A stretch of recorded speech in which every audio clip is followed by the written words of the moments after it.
Hi, this is Kelly Nugent, and you're listening to Thamro.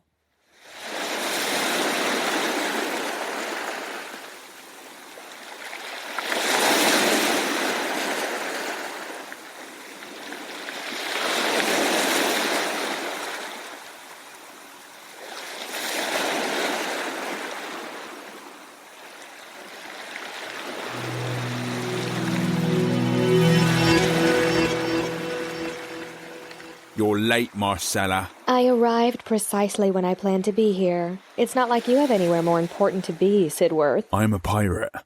Do you know what that means? That means that I sail around the world taking things from other people that are worth lots of gold.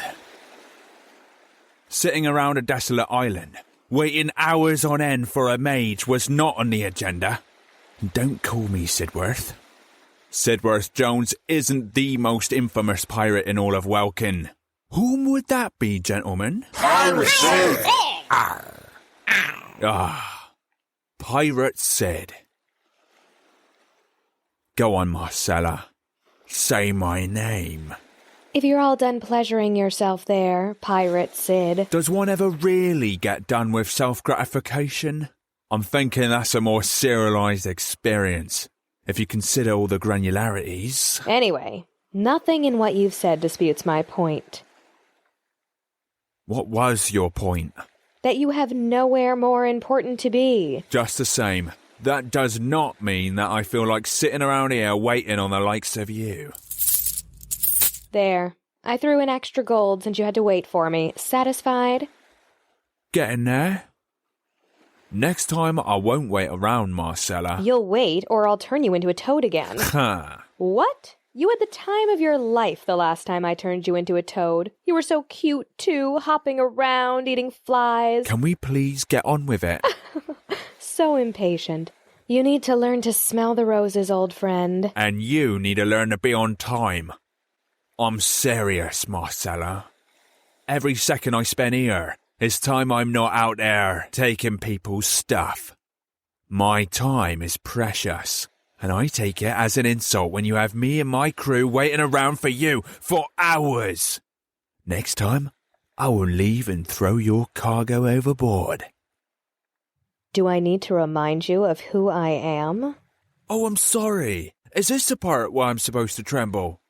You'll wait for as long as I want you to. As you said, you're a pirate, Sidworth. You would sell your own mother if there was coin in it, and there's always coin in it when you serve Marcella Derue. Now, speaking of my cargo, where is it? Resting comfortably in our holding cells. Holding cells? Well, a few of them are criminals. And just because they're being hired to do a job for you, doesn't mean they won't try to kill me. A fair point. How many did you bring me this time? 5? I'm not paying for 5 mercenaries, Sidworth. I only need 3. Yeah, I know. But seeing as how we only brought 3 on the last trip, 3 that you murdered, incidentally, I figured I'd provide more choices this time. You're learning. I like that. While these minions are certainly expendable, this job requires that I only have the best. What is this job again? Nice try. Stay in your lane, Sidworth. Tell me about the large, stout one in the back. Marcella Derue. Meet Cinder the Bowl. He's part orc, part dwarf. We found him on the Lenorian outskirts, running from Evox. Yevok near Linor? I didn't realize they traveled that far from Tron-Lordon. Part orc, part dwarf? That's a love story you don't hear every day. Still, Sindar the Bold has a ring to it. No, Marcella. Cinder the Bowl. B-O-W-L. Apparently he makes the finest pottery in all the realm. Hence, the bowl. He makes other things too. Pots, vases, dinnerware. I got it. Can he fight? No, but he runs really fast. He outran an entire pride of... Arr. Next. Marcella Derue. Meet Zudam Kron. Zudam is a halfling druid from the Forgotten Forest.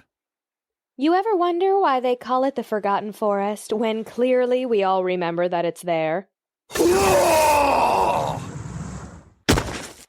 Ah. Next. Marcella Derue. Meet Braun Brightkeep, former paladin of the House of El Shaddai. We found him fighting members of his own religion. Oddest thing I've ever seen. Ugh, religious groups have falling outs all the time. Nothing odd about that. That wasn't the odd part. The oddity was that he was fighting them with a sword that literally drank their blood. Like those things in the mountains of Translaw. He could barely control it. And this one fight got him banished? One fight got a paladin cut off from his god? You know what they say. It's never the crime, it's the cover-up. I'm thinking he's had a blood-drinking blade for a while, only his church buddies didn't know about it. We just happened to arrive during the last act of a story that's been unfolding for some time. My oh my, a blood-drinking sword. Interesting indeed. Where is it now? Well, it took 3 of us to subdue the bloody thing after we knocked him out. It's in my quarters, chained up. Wait, it's sentient? No, but the damn thing is alive. Talks and everything. It'll fetch me a nice price when I get to Spectral. Sentient means the same thing as alive, genius. I was being sarcastic. Were you, though? Anyway, I'm keeping the weapon. You can take him, but I'm keeping Satanus. It has a name, even better. I'll never serve the likes of you, foul witch. Oh, now I have to have him. I'll take him and Sathanas. Technically, that's 2 of your 3. If you take the other 2, then I'll need extra gold. I already gave you extra gold. Who's the chick in the back with the hood? I'm Kessa Martell. I don't need you saying anything on my behalf, scumbag. As soon as I get out of this cage, I'm going to stab you in the groin, twist the blade and break it off. That's big talk. If you were so bad, then how did we capture you? Why didn't you just stab me in my giblets then, eh? You kidnapped me in my sleep, like cowards. What kind of rogue slumbers so lightly that she could actually get captured? I assume you are a rogue, yes? I prefer to say that I liberate expensive items from wealthy people who are using them incorrectly. Everyone's got a gimmick now. Any weapon proficiencies? Longbow and blades. Good enough. I'll take her, Sidworth. Nobody is taking me anywhere. The minute you let me out of this cell, everybody dies. You're feisty. I like you, but I will kill you with less than a gesture if you don't silence yourself. You're not in charge here, understood? I'm not in charge here yet. Our last contestant is... This last one needs no introduction, Sidworth. I'd know those rainbow robes anywhere.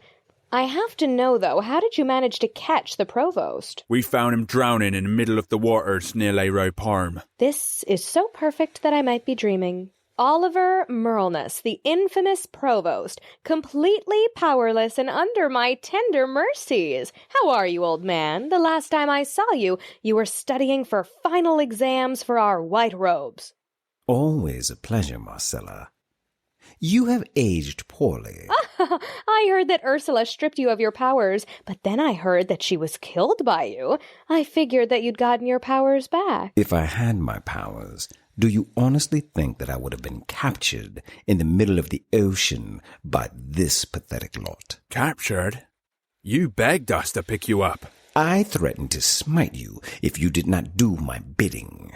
And then you put me in this cage. I put you in the cage because you wouldn't shut up. Marcella, he's all yours. Him I'll give you for free. Oh, he was carrying this. The Book of Elyon. Wow, you've really fallen on hard magical times, old man. Sidworth, I'll take him for entertainment value alone. Seeing him try to pull his job off with no powers will be priceless. Done and done. Bring up that sword and we'll be on our way. Mortimer, Clores, you're with me. Arr! Ow!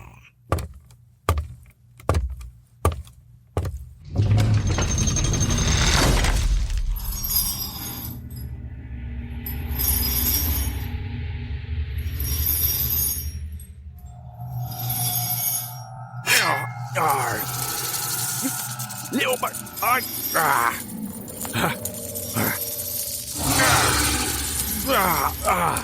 To me, Sathanas. No, I want to kill them all. Obey me, Sathanas.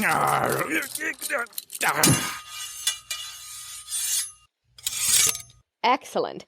We have Braun, Kessa, and Oliver. I believe I made myself clear when I said I would never serve you with... Perhaps I wasn't clear. You have two choices. You can do my bidding and be handsomely rewarded, or I can kill you where you stand. Choose.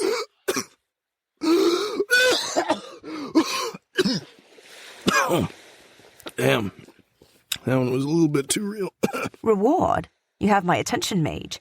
So long as it includes my freedom. You're assuming you'll survive this, but let's say you do survive and you are successful.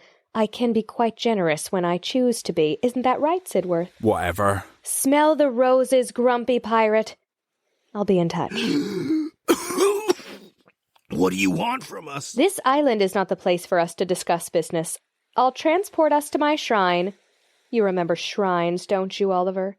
You used to be able to cast those when you still wielded real power. Marcella, I do not believe you would know real power if it kissed you full on the lips. You have admittedly piqued my curiosity, though. Oh, how so? Your shrine. You would just allow us to know of its location. One might be tempted to visit you unannounced if one had its location. Only cowards hide, Oliver. I have no rivals. And unlike you, I earned my power through study and practice. Marcella, you are a marginal mage. Nothing more. Please do not insult my intelligence with bloated overtures of your so-called academia. And I'm not going anywhere until I know what you want. All right, fine. I am sending the three of you to the royal city of Fynn to kill the queen.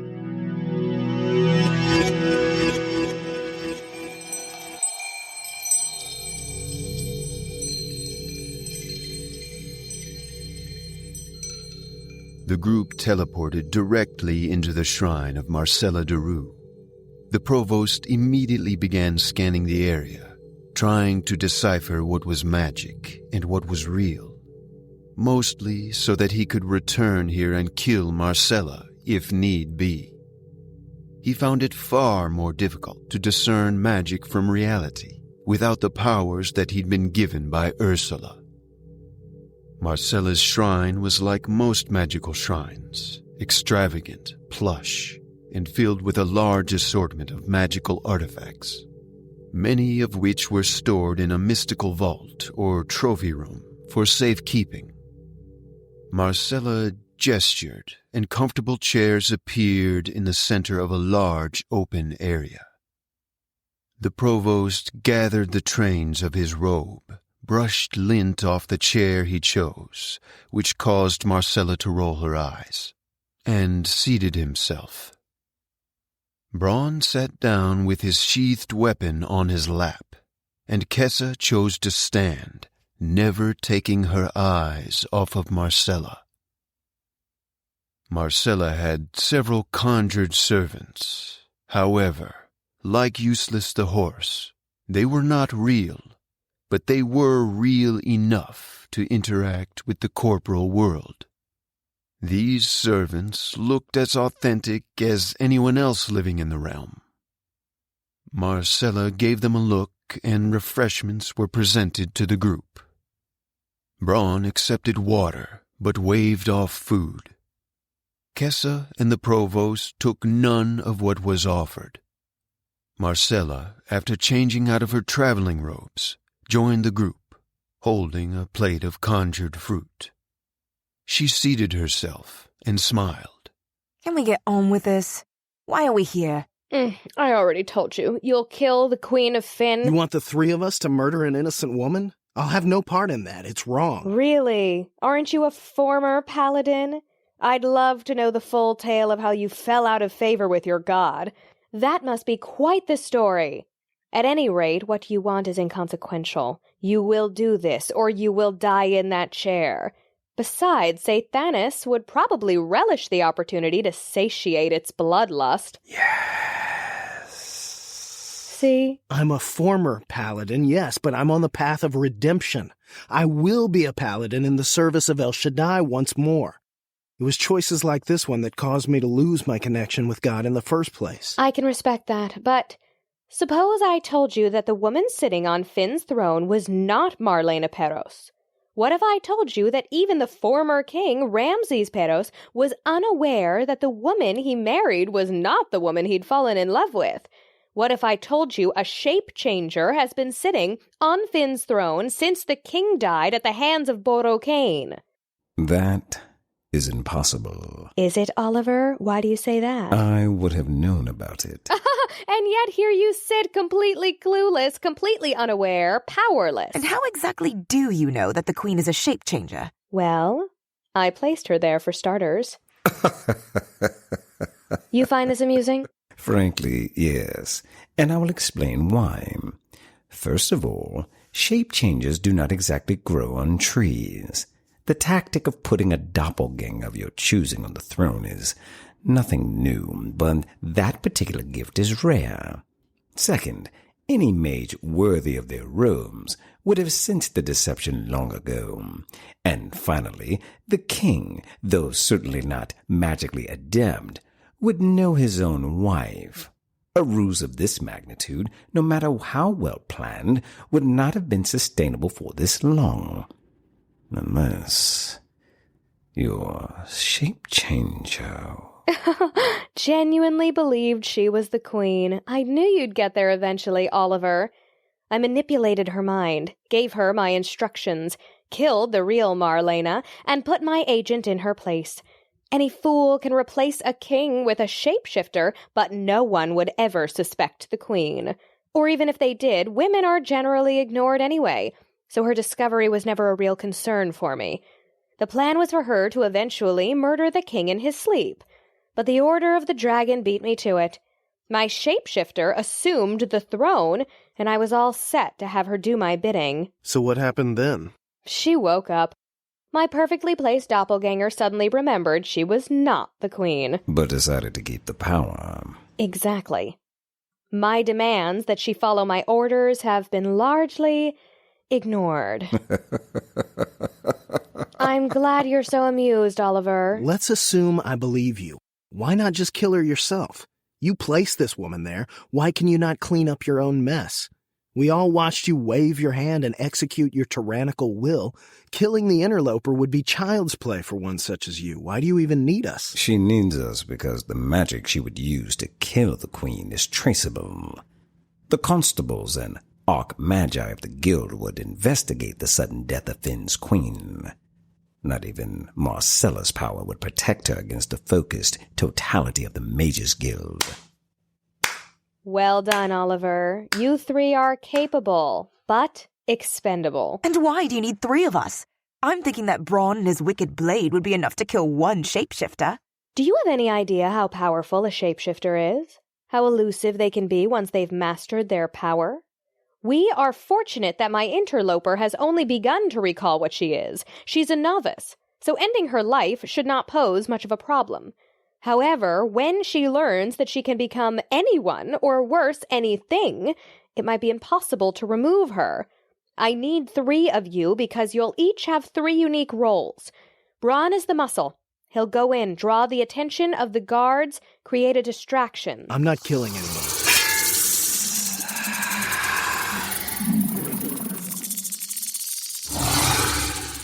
Yeah, but he might. As you have been so very wont to remind me, I am powerless. What use can I possibly be to you? You were once considered the most powerful mage in the entire realm, and you've arguably done more since losing your powers than you did when you had them. Lots of people have tried to take down Ursula, and you actually did it. That was hardly done by my hand alone. I had my warrior wielding the sword of Aeon, Aeon's book, and a myriad of other allies. Nevertheless, I want you there. There are wards around the castle that even my magic cannot detect. You know where those are. You'll point them out and make certain we gain entry without dying. You know, Marcella, the loss of my powers has taken a great toll on my memory. I certainly hope I do not forget anything.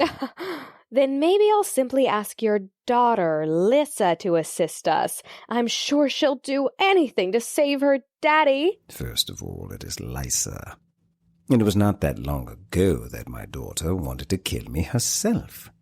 If you send her a raven carrying a message outlining conditional terms of death for me, she may well offer to assist you. There are ways to get your compliance, old man. I'll find your weakness if it takes all night. Forget him. What about me? What is my role in this? You, my dear, have the greatest job of all. You're the rogue. You kill the queen. Once Oliver ensures that we safely bypass any magical ward spells, and once Ron causes a ruckus, you will casually stealth your way into the castle and kill her. We will reconvene at a predetermined location, and I will teleport us back here. And then you will be handsomely rewarded for your efforts. Get some rest. We leave at dawn. Marcella's conjured servants showed the group to their individual quarters. Once they were all settled, the provost found it difficult to sleep. How had he gotten himself into such a mess? Well, technically he didn't.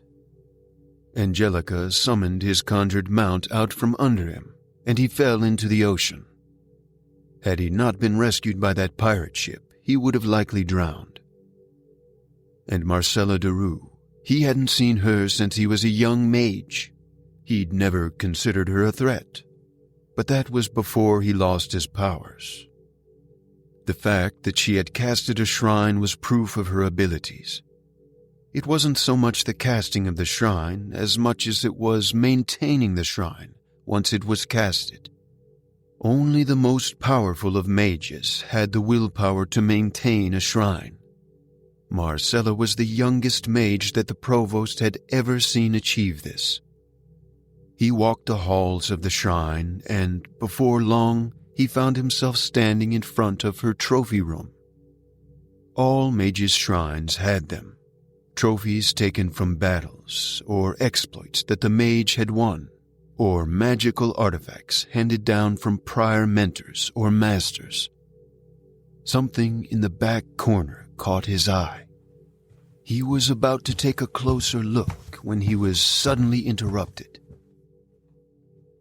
A denarius for your thoughts, Oliver. I was admiring your trophy room. You have quite the collection of powerful toys, my dear. It has to be frustrating, wielding the power you once held and now being reduced to scavenging for magic dust, or relying on a book of fables written by men who believed that they had met the one true God.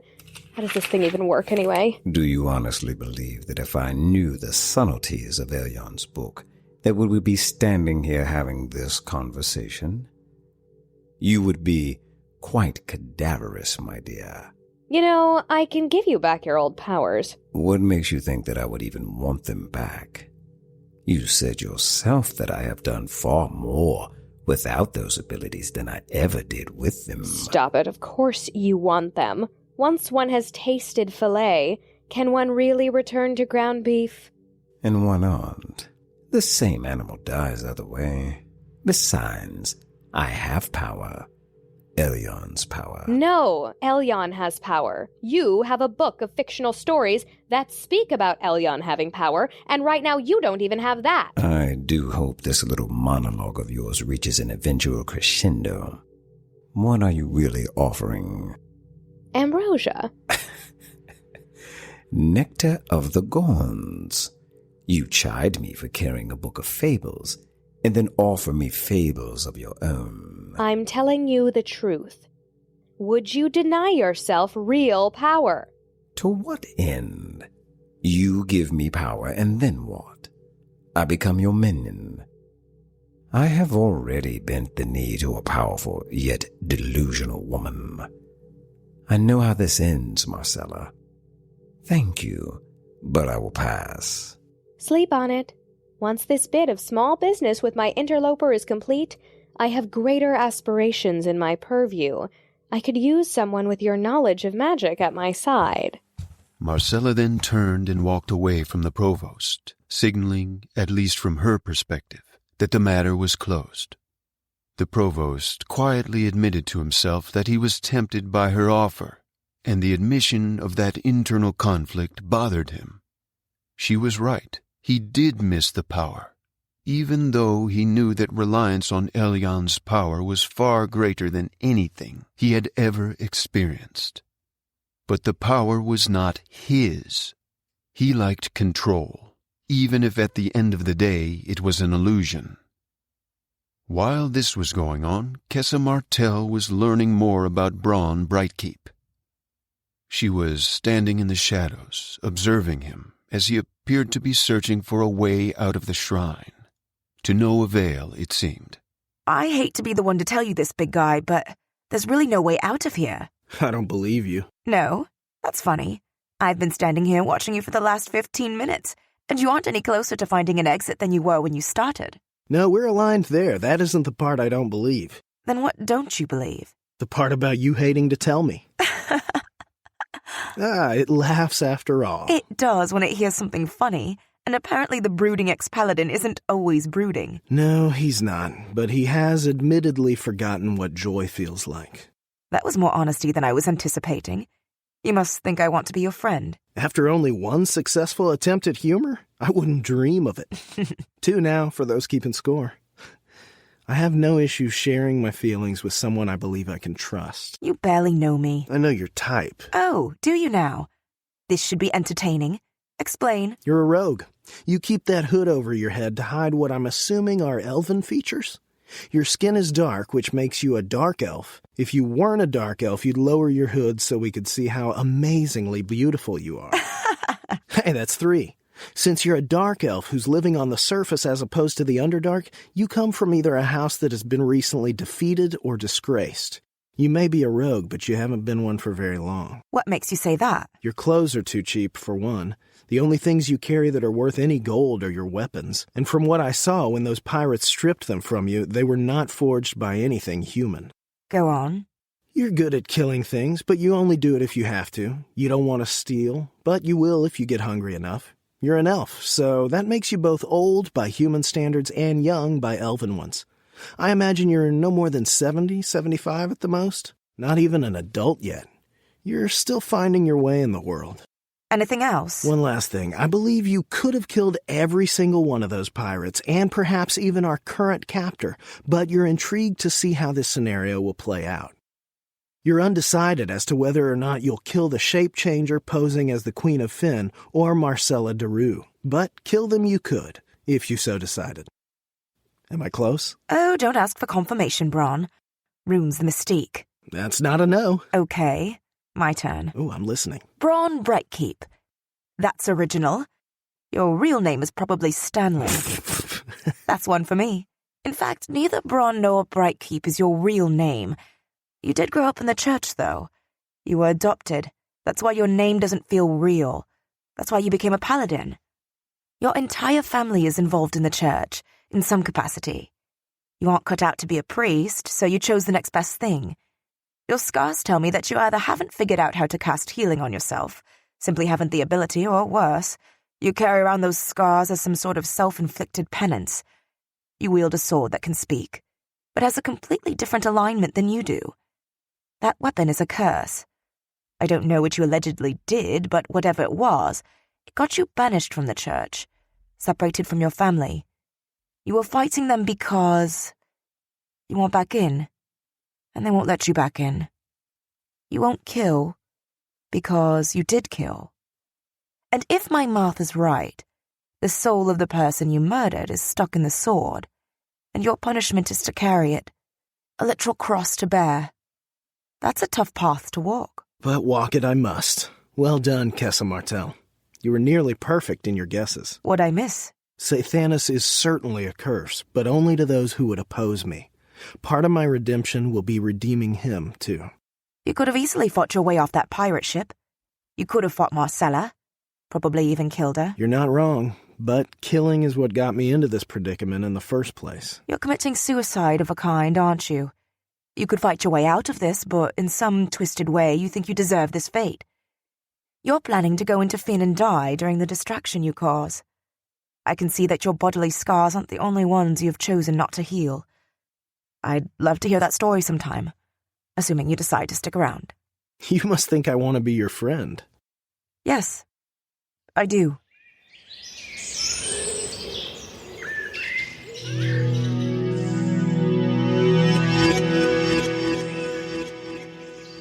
The next morning, the group teleported to a nearby outskirt of the royal city of Finn. The provost was visibly anxious. He did not like being at the mercies of anyone else, least of all a meagerly talented blood mage, whose foolhardy mission would get innocent people killed. Kessa stood unperturbed, and Braun appeared equally nonplussed. Marcella, like a child before the winter solstice, was smiling with wicked anticipation.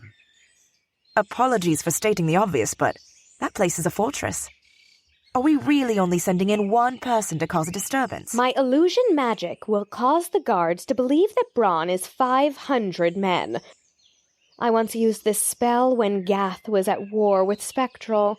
It is quite the spectacle to see grown men swinging war hammers at the air in front of them, believing all the while that they're fighting real beings. One of the few wars that Gath has lost in its storied history was to Spectral, and Spectral had the smallest battalion in Welkin. Then why even send him in at all? If your magic is so powerful, then why do you need us? Not that I need to explain myself to you, but illusion magic in and of itself is useless.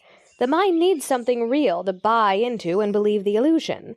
Think of it like lies. The best lies always contain a large amount of truth. And where is the false queen? How will I know who she is? Oh, I don't know. Maybe look at the person dressed in royal robes sitting on a large throne. The queen will have decoys, Marcella. This will be all for naught if Kessa murders the wrong false queen. Hand me your weapon, Kessa. Marcella took Kessa's short sword, took a handful of dust from a pouch on her rope belt, sprinkled it over the blade, whispered a few arcane words, and then handed the weapon back to Kessa. There. I have given your weapon a temporary enchantment. It can detect magic within a 12-foot radius. To shapeshifters, it causes a flicker in their ability to hold a false shape. When you see that, that is your target. I assume we'll meet back here after this is finished? Not you, Braun. Your distraction will have the guards in hot pursuit. I will line-of-sight teleport you out of the city. After that, we'll make our way here, and then teleport to my shrine. The provost knew that Marcella was lying, but he said nothing.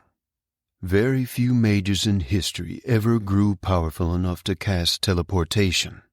Fewer still could cast mass teleportation. Teleportation required the bending of both time and space.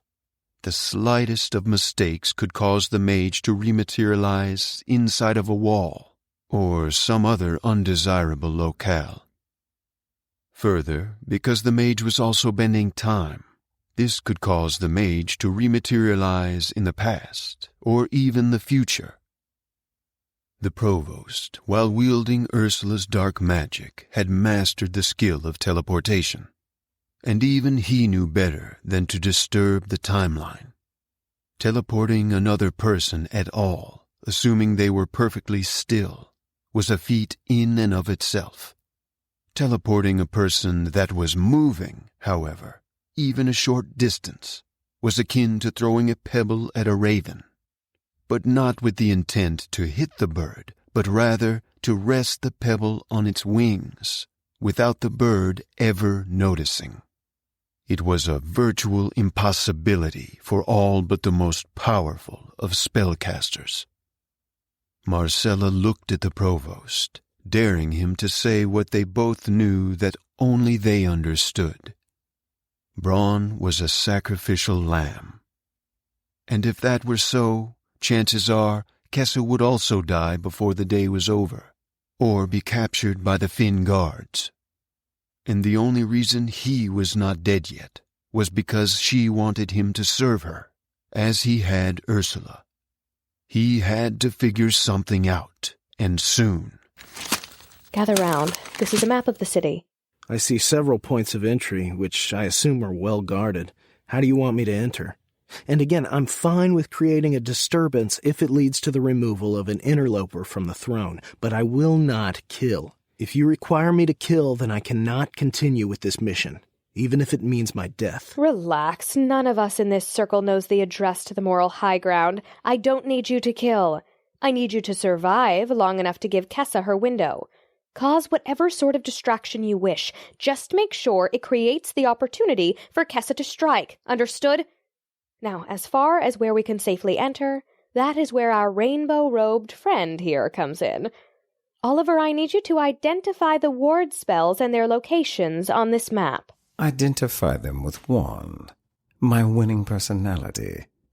I am powerless without Elion's book, which you have yet to return to me.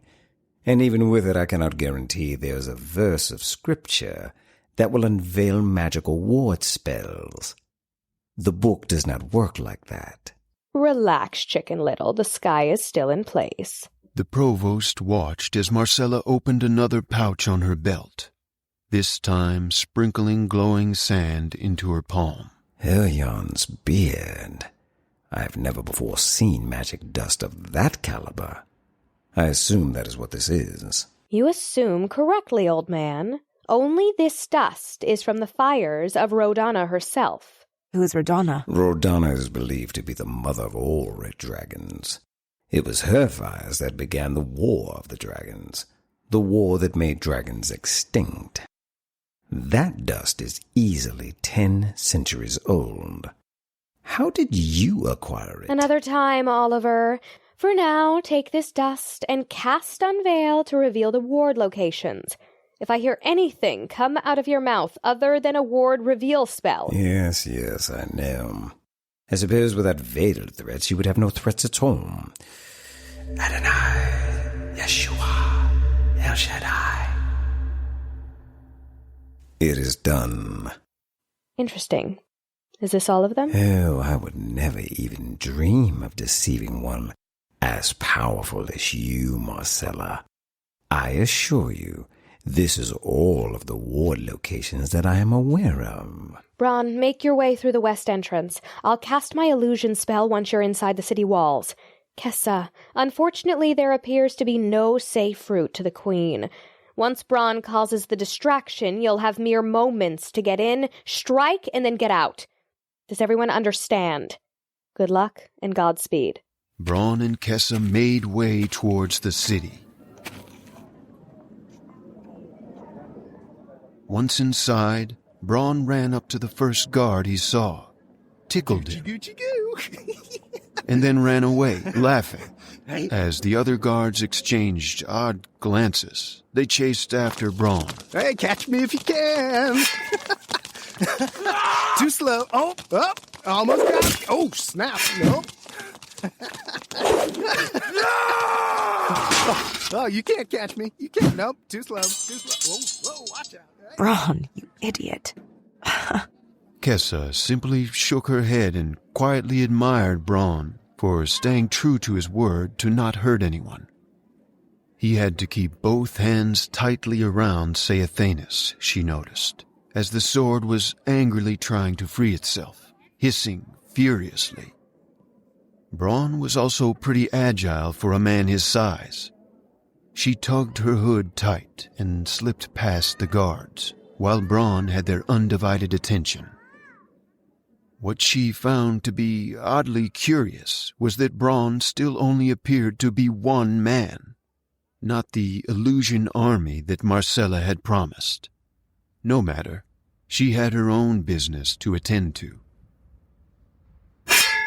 Kessa unsheathed her freshly enchanted short sword and stepped casually past the citizens of the city as they amused themselves, delighting in the spectacle, no idea that it had murderous implications. She closed her eyes briefly, calling to her mind the map that Marcella had shown them, trying to discern the most likely places that the Queen would be. She crept down a long hallway and up a large flight of stairs, assuming that she'd be near a window at a high vantage point to see what all the commotion was about. As she turned a corner, her intuitions were rewarded, or so she thought. She did see a strikingly beautiful woman wearing the royal garments one would expect of a queen. Standing behind that person, however, was a simple woman in functional, comfortable clothing. This woman had the gray hairs and signs of aging that were likely caused by the heavy toll that would come from ruling a kingdom. The simple woman confirmed Kessa's suspicions when she asked the splendidly dressed woman what she could see, as opposed to simply looking out the window herself. Found you, Your Highness. And your decoy, too. Ah, well, I guess I'm getting 2 for the price of 1 today. While this was going on... Now to cast my... Where is it? Where is my... Looking for something? What have you done with my belt? Oh, do you mean this belt? The braided cord that contains all of your pouches, trinkets, and magical artifacts. The belt that I am now wearing. Is this what you seek? Take that belt off now and give it back to me. How did you even get it from my waist? Just because I once wielded powers granted to me by Ursula does not mean that the magic casted itself. I had to study, my dear, for years. One does not accidentally become powerful. Unless, of course, that one is you, it seems. What? What do you mean? What are you implying? You know, you almost had me fooled. Teleportation, a shrine, a dispel magic enchantment. You casted things that only the most powerful of archmagi ever could. And yet you were, at best, a C+ student during our time at study in our youth. You gave away the location of your shrine without so much as half a care. That told me there was no way you could have spent the years learning to cast it. You had to have done it with borrowed powers. Your trophy room confirmed my suspicions, as did your proposal to have me join you. A real mage would not need nor desire any others. I assumed you had a powerful staff, a spellbook, or something that granted you power that you had not earned. You kept going on and on about it. Typically, that is a sign of envy. Further, I suspect that the queen is actually still the queen. Your plan was never to kill a doppelganger. Your plan was to murder the real queen, and then use your stolen illusion magic to assume her place, after you had slain all of us. The culmination of your borrowed power, all the way to Welkin's throne, it would seem. A well-crafted plan, points for creativity, certainly. Well done, old man. I'm going to have to kill you now. Oh, please do. I am looking forward to seeing what spell you use to do it.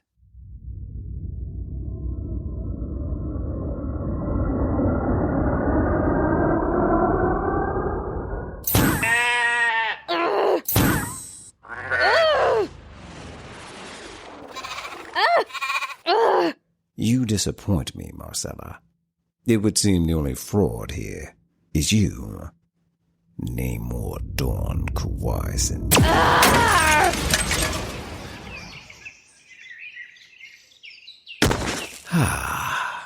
That was rather satisfying. Now then, time to prevent the murder of an innocent queen and save a former paladin from certain death. Using the Rodana magic dust, the provost began casting mental magics. In one stroke, he caused the guards to forget they'd ever seen Braun. He also made Kessa forget that she was there to kill the queen. He did not attempt to do anything with Saathanas, however, and wisely so. Kessa simply sheathed her blade and went about her business. Braun caught up with her and appeared to talk his way into keeping her company. The provost made a mental note to keep tabs on them. They could prove useful in the future. After a brief survey of the royal city grounds to confirm that all was well, the provost returned to an unconscious Marcella.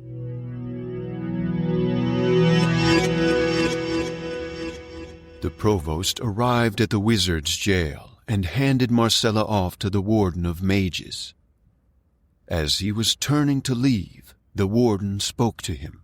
This was all she had, Oliver? A rope belt, a copy of the Book of Elyon, some pouches with herbs, and an enchanted map of the royal city? Nothing more? And no real powers of her own. You would be amazed at what one talented mage can pull off with the right tools, Warden. True. Though, I honestly wonder if she should be kept here. This is a prison for mages with powers, Oliver. She can do nothing. Warden, this woman very nearly killed the Queen of Fen with a pouch of dust. This is precisely where she needs to be. I would make her digest silver as well, just on general principle. She was likely a blood mage at the height of her powers. Blood mages tend to be very resourceful, Warden.